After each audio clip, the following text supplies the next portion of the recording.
Sa ngalan ng Ama at ng Anak at ng Espiritu Santo. Amen. Sumainyo ang Panginoon. At sumaiyo rin.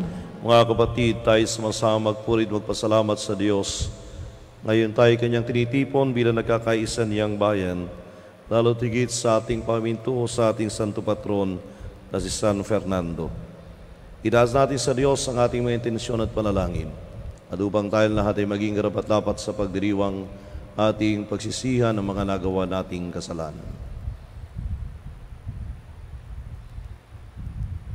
Inaamin ko sa makapangyarihang Diyos at sa inyo mga kapatid na lubha akong nagkasala sa isip, sa salita at sa gawa sa aking pagkukulang. Kaya sinasamo ko sa mahal na Birheng Maria, sa lahat ng mga anghel at mga banal, at sa inyo mga kapatid na ako'y panalangin sa Panginoong ating Diyos. Kawaan tayo ng makapangyarihang Diyos, patawarin tayo sa ating mga kasalanan, patnubayan tayo sa buhay na walang hanggan. Amen.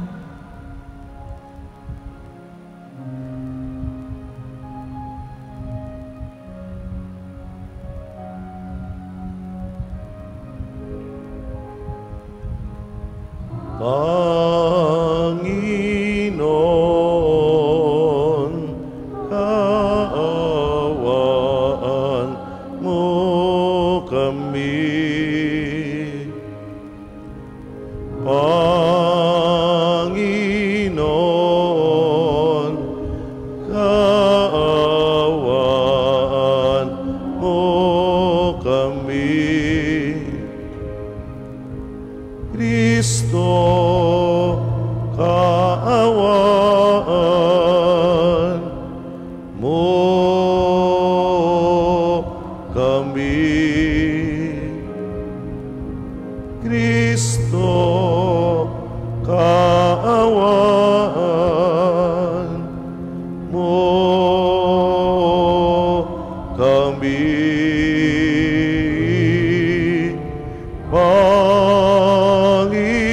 Panginoon, kaawaan mo kami. Panginoon, kaawaan mo kami. Manalangin tayo. Ama naming makapangyarihan, kami naway maging lalong masigasig sa pagdiriwang ngayon sa iyong pag-ibig, sapagkat sa panahong ito ng pagkabuhay, higit naming nalalaman na ang mga hinango mo sa dilim ng kasalanan ay katibayan ng iyong pagkamaasahan.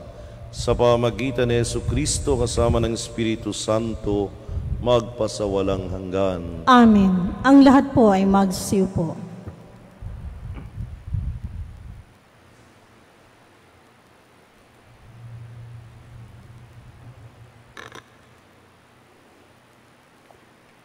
Pagbasa mula sa mga gawa ng mga apostol. Noong mga araw na iyon, si Felipe ay inutusan ng isang anghel ng Panginoon. Pumunta ka agad sa timog, sa daang patungong Gaza, mula sa Jerusalem. Ito'y ilang, kaya't naparoon si Felipe. Darating naman ang isang Etiopyang Eunuko.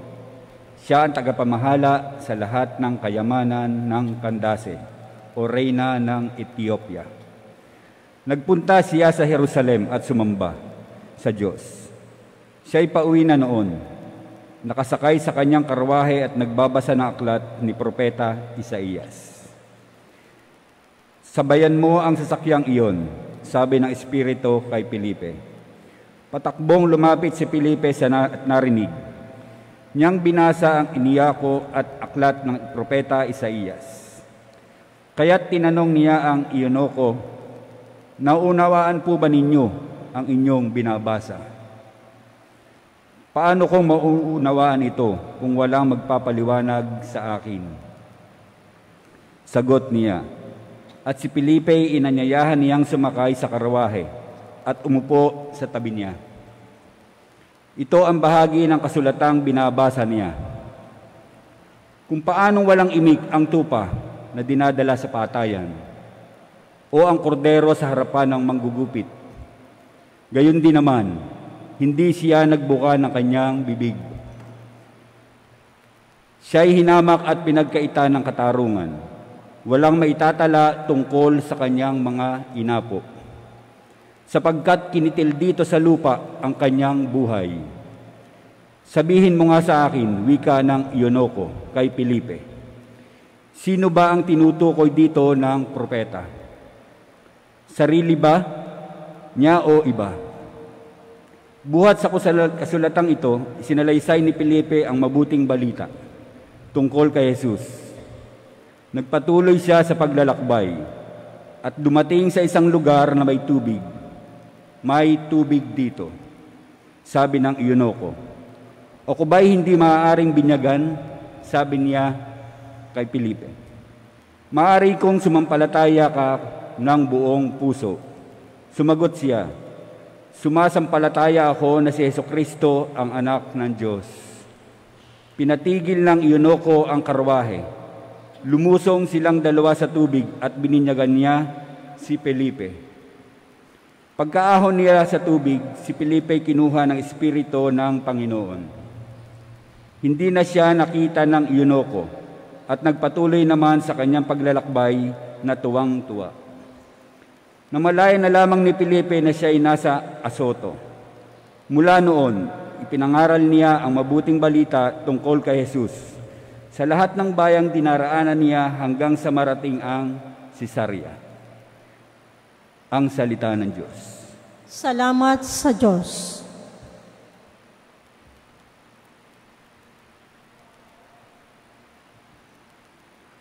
Sangkalupaang nilalang, galak sa pooy isigaw.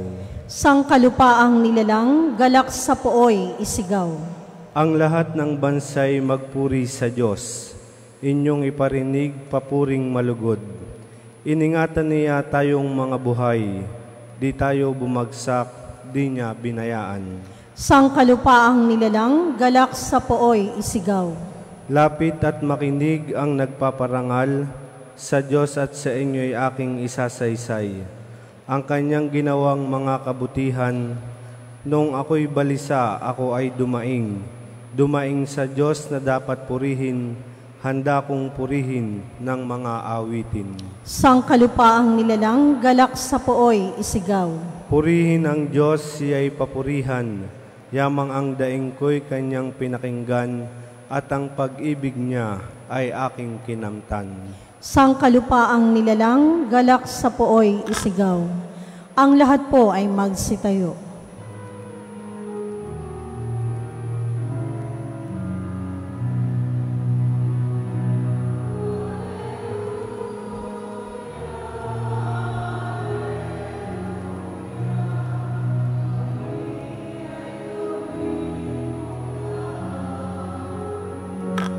Ang iyong pag-ibig, kapayapaan at katarungan. Hallelujah. Sumainyo ang Panginoon. At sumaiyo rin. Ang mabuting balita ng Panginoon ayon kay San Juan. Papuri sa iyo, Panginoon.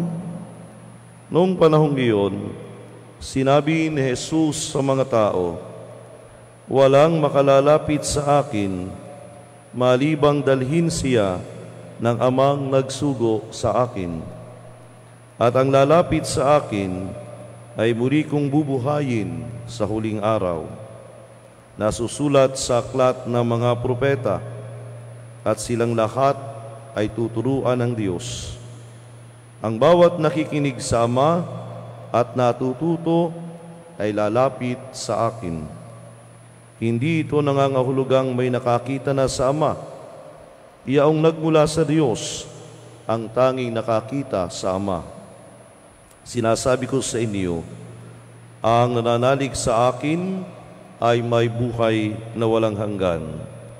Ako ang pagkaing nagbibigay buhay. Kumain ng mana ang inyong mga ninuno nang sila'y nasa ilang, gayon may namatay sila. Ngunit ang sino mang kumain ng pagkaing buwaba mula sa langit ay hindi mamamatay. Ako ang pagkaing nagbibigay buhay na buwaba mula sa langit. Mabubuhay magpakailanman ang sino mang kumain nito. At ang pagkaing ibibigay ko sa ikabubuhay ng sanlibutan ay ang aking laman. Ang mabuting balita ng Panginoon. Pinupuri ka namin, Panginoong Hesukristo. Ang lahat po ay magsiupo. Magandang umaga po sa inyong lahat. Magandang umaga po, Padre. Kayo po ba ay kumain na? Hindi pa. At siguradong pagkatapos ng misa, maghahanap kayo ng pagkain dahil ang senior alas 4 pa lang gising na. At malamang kayo po'y gutom na. Ang pagkain ay bahagi din ng buhay natin. Kapag hindi tayo kumain, nakakain, tayo po ay nanghihina. Kaya nga ang pagkain ay isa sa mga unang pangangailangan ng tao.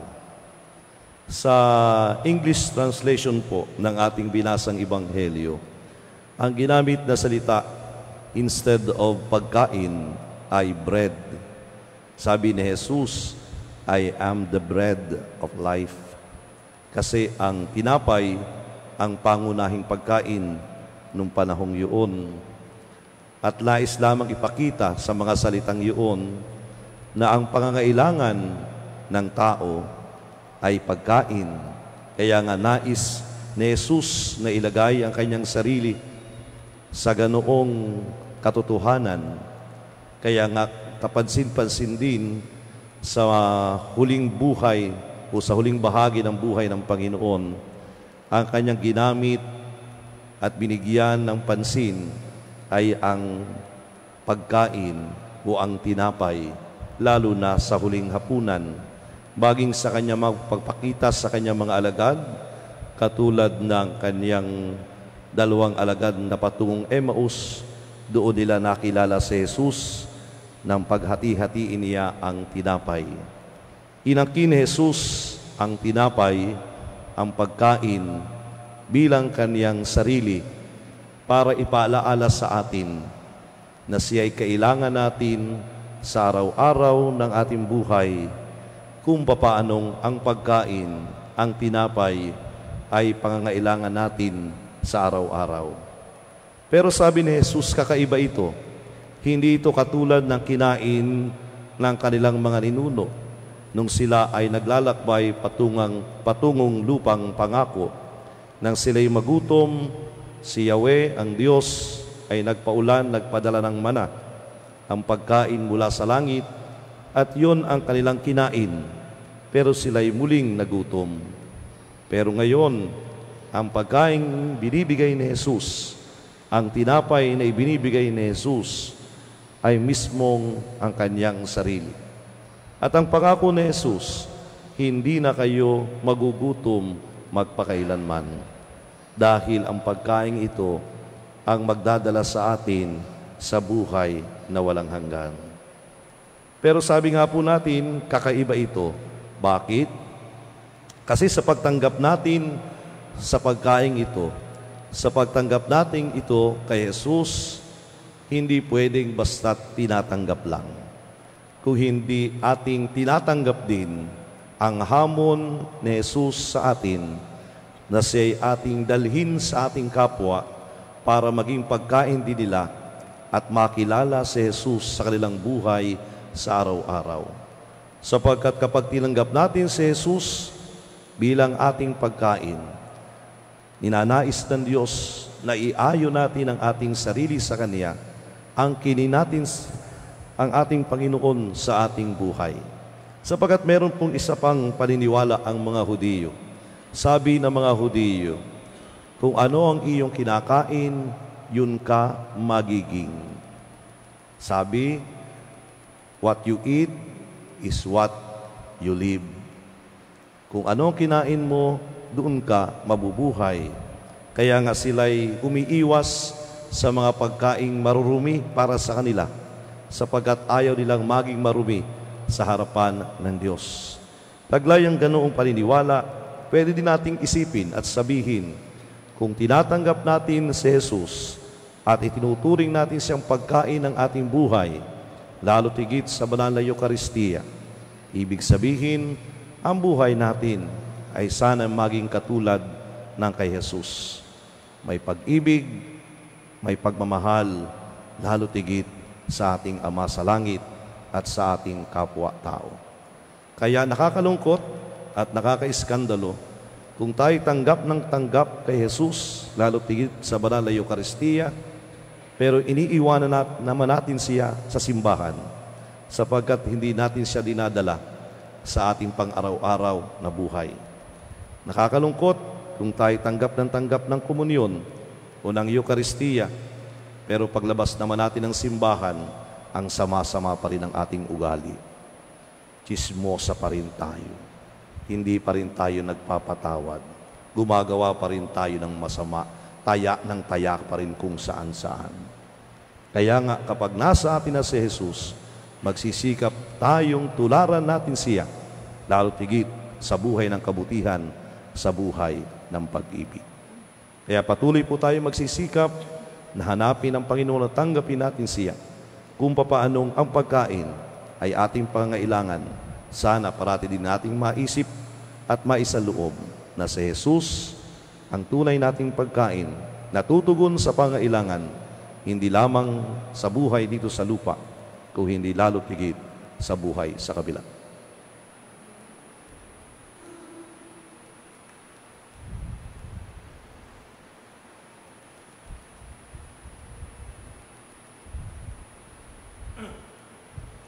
Magsitayo na po ang lahat.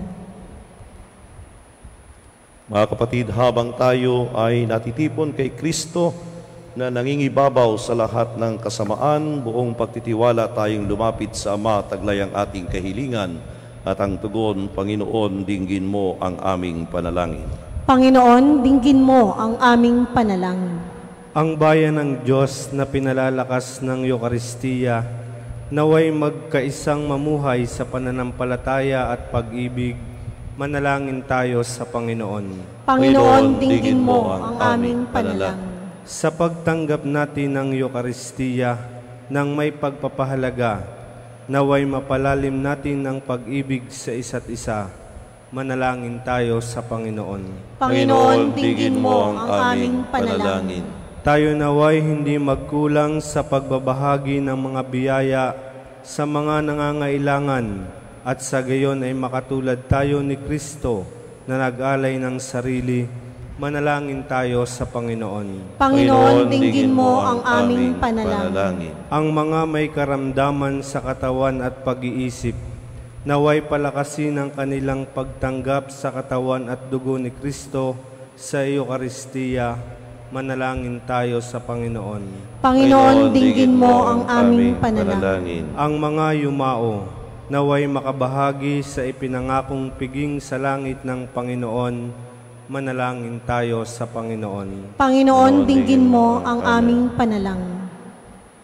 Manaming makapangyarihan sa paghahandog namin ng mga panalangin, pinasasalamatan ka namin dahil sa iyong anak na tumubos sa kasalanan at kamatayan, nabubuhay at naghahari magpasawalang hanggan. Amen. Ang lahat po ay magsiupo.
lamang sa iyong kalwalhatian.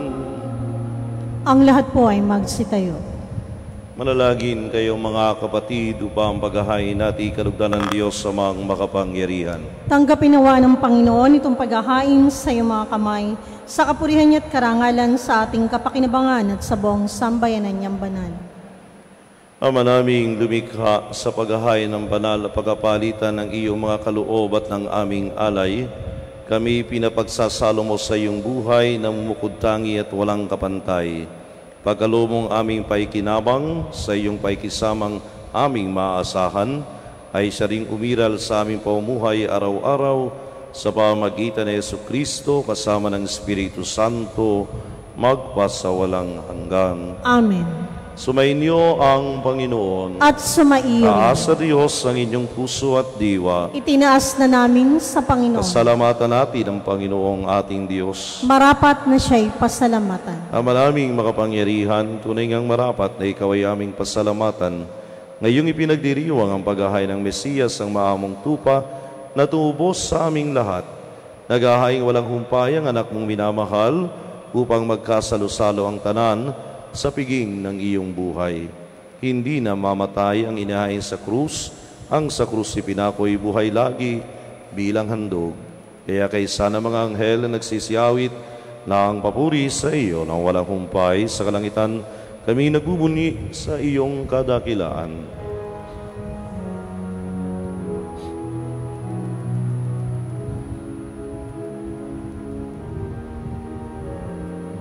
Santo, Santo, Santo, Panginoong Diyos na makapangyarihan, napupuno ang langit at lupa ng kalwalhatian mo.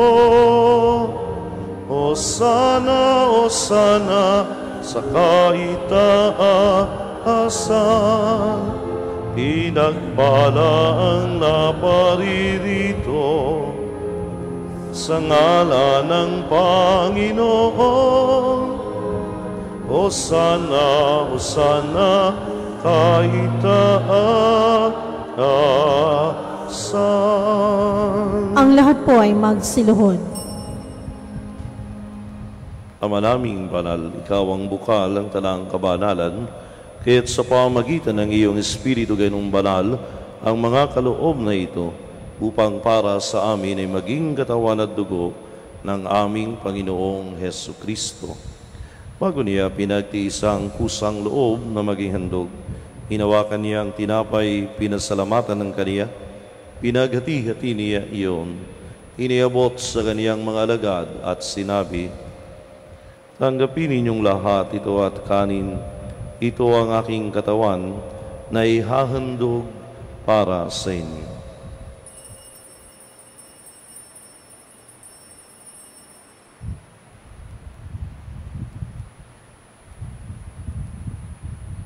Ngayon din naman, nung matapos ang hapunan, hinawakan niya ang kalis. Muli kaniyang pinasalamatan. Iniabot niya ang kalis sa kaniyang mga alagad at sinabi, "Tanggapin ninyong lahat ito at inumin.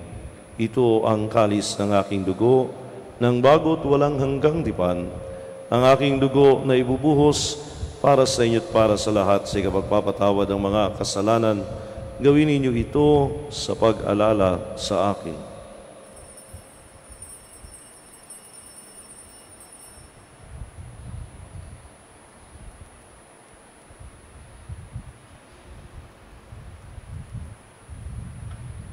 Ipagbuni natin ang misteryo ng pananampalataya.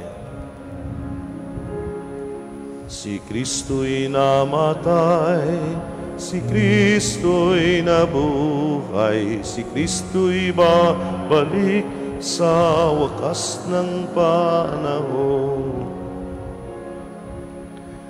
Ama, ginagawa namin ngayon ang pag-alala sa pagkamatay at muling pagkabuhay ng iyong anak. Kaya tiniaalay namin sa iyo ang tinapay na nagbibigay buhay at ang kalis na nagkakaloob ng kaligtasan. Kami nagpapasalamat dahil kami iyong minarapat na tumayo sa harap mo para maglingkod sa iyo. Sinasamo namin, kami magsasalo-salo sa katawan at dugo ni Kristo, ay buklod sa pagkakaisa sa pamagitan ng Espiritu Santo. Kamalingapin mo ang iyong simbahang laganap sa buong daigdig. Puspusin mo kami sa pag-ibig kay San Francisco na aming Papa, ni Melrey na aming Obispo at ng Talang Kaparian. Alalahanin mo rin ang mga kapatid naming nahimlay. May pag-asang sila'y muling mabubuhay, gayon din ang lahat ng mga pumanaw. Kawan mo sila't patuloyin sa iyong kaliwanagan. Kawan mo't paginabatin kaming lahat na makasalo sa iyong buhay na walang wakas. Kaysa ng mahal na Birheng Maria na ina ng Diyos, ni San Jose na kanyang esposo, kaysa ng mga apostol ni San Fernando, ng lahat ng mga banal, na namuhay dito sa daigdig ng kalugod-lugod sa iyo, may pagdiwang lawa namin ang pagpupuri sa kararangal mo sa pamagitan ng iyong anak na aming Panginoong Hesu Kristo. Sa pamagitan ni Kristo, kasama niya at sa Kanya, ang lahat ng parangal at papuri sa iyo, Diyos amang makapangyarihan, kasama ng Espiritu Santo, magpasawalang hanggan.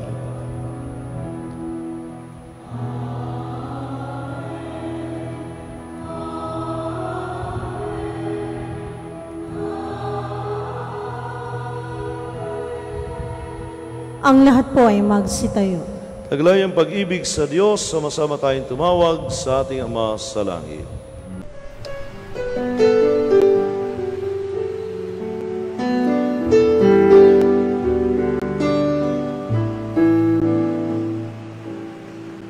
Ama namin, sumasalangit ka, sambahin ang ngalan mo, mapasamin ang kaharian mo, sundin ang loob mo, dito sa lupa para ng sa langit. Bigyan mo po kami ngayon ng aming kakanin sa araw-araw, at patawarin mo kami sa aming mga sala, para ng pagpapatawan namin sa nagkakasala sa amin, at huwag mo kaming ipagdulot sa tukso, at yadya mo kami sa lahat ng masama. Inihiling namin kami adiya sa lahat ng masama, pagkalooban ng kapayapaan araw-araw, iligtas sa kasalanan at ilayo sa lahat ng kapahamakan, samantalang aming pinananabikan ang dakilang araw ng pagpapahayag ng tagapagligtas namin si Hesu Kristo.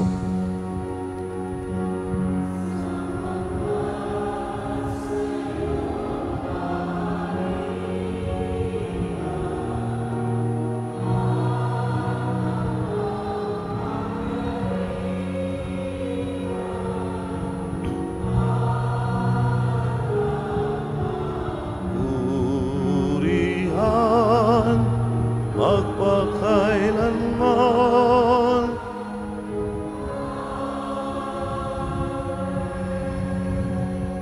Panginoong Jesucristo, sunayan mo sa iyo mga apostol, kapayapaan ang iniiwan ko sa inyo. Ang aking kapayapaan ang ibinibigay ko sa inyo. Tunghayan mo ang aming pananampalataya at huwag ang aming mga pagkakasala. Pagkalooban mo kami ng kapayapaan, pagkakaisa, ayon sa iyong kalooban, kasama ng Espiritu Santo, magpasawalang hanggan. Amen. Ang kapayapaan ng Panginoon ay laging sumainyo. At sumaiyo rin. Bigayan kayo ng kapayapaan sa isa't isa.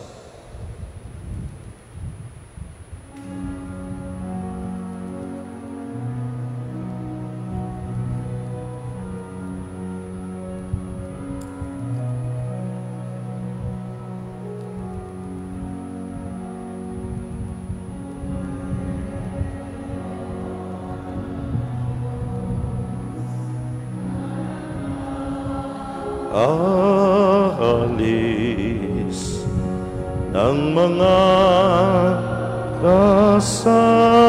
kasalanan ng sanlibutan. Maawa ka sa amin, maawa ka sa amin. Kordero ng Diyos na nag-aalis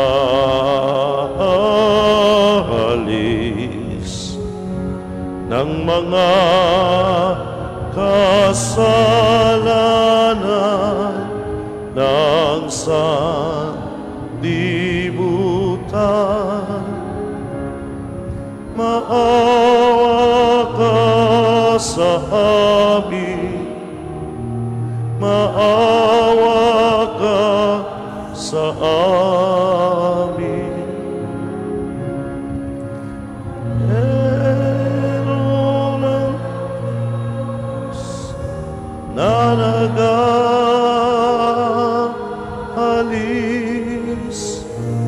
ng mga kasalanan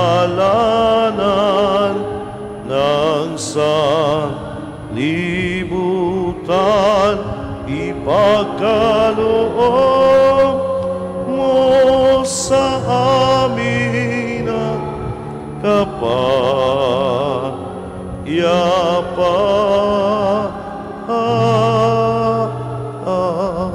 Ang lahat po ay magsiluhod. Ito si Kristo, ang Kordero ng Diyos. Ito ang nag-aalis ng kasalanan ng sanlibutan. Mapalad tayong inaanyayahan sa kaniyang piging. Panginoon, hindi ako karapat-dapat na magpatuloy sa iyo. Ngunit sa isang salita mo lamang ay gagaling na ako.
Magsitayo na po ang lahat. Manalangin tayo.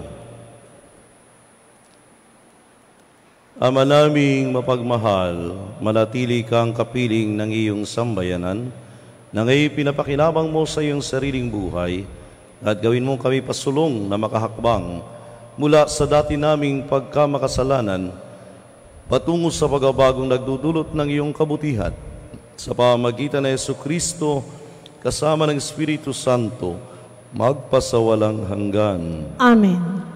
Para po sa panalangin at pagbabasbas, inaanyayahan po sa unahan na nagdiriwang ng kanilang karawan, anibersaryo ng kasal, mangingibang bansa, kukuha ng pagsusulit. Gayon din po inaanyayahan sa unahan para sa panalangin at pagbabasbas, ang lahat ng nasa larangan ng enhenyerya, arkitektura at mga manggagawa. Isusunod po dito ang panalangin at pagbabasbas sa mga religious articles, mangyaring pumunta na rin po sa unahan.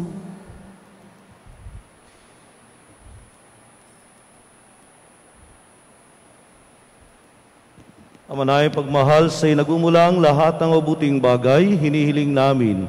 Basbasan mo ang aming mga kapatid na nagdiriwang ng kaarawan, anibersaryo ng kasal at sa iba't iba nilang pangailangan. Magalooban sila mas mahaba at makahulugang buhay, mabuting kalusugan, mapayapang kalooban, maliwanag na kaisipan, mga tapat na kaibigan, maayos sa hanap buhay at kaligtasan sa anumang kapahamakan. Gayon din sa tulong na panalangin ni San Fernando, patron ng inhinyera, pagkaloob mo mga biyayang kanilang kinakailangan, upang kanilang paggawa ay naayon sa iyong kalooban, naway maging kasangkapan ang mga itatayo ng gusalit at struktura sa pagbubuo ng mga angkan, sambayan at simbahan, sa ang mga nasa larangan ng inhinyer, arkitektura at mga manggagawa na tinatawag mo. Higit sa lahat, patagin sila sa pananampalataya, patibayin sa pag-asa at pag-alabin sa pag-ibig. Hiling namin ito sa pamamagitan ni Kristong aming Panginoon. Amen. Naway gawaran din ng Diyos ang pagpapala, ang mga kasangkapan sa panalangin, upang mga ito'y maging gabay sa pagtak sa kabanalan at paghangad ng buhay sa kalangitan, sa pamamagitan ni Kristo kasama ng Espiritu Santo, magpasawalang hanggan. Amen.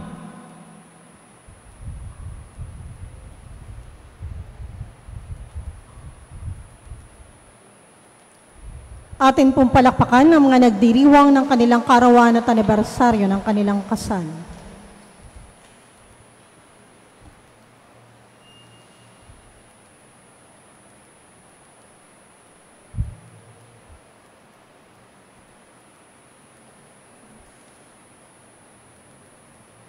Magsitayo na po ang lahat. Sumainyo ang Panginoon At sumaiyo. at pagpalain kayo ng makapangyarihang Diyos, Ama at Anak at Espiritu Santo. Amen. Tapos ang ating pagdiriwang, humayo kayo sa pag-ibig ni Kristo. Salamat sa Diyos.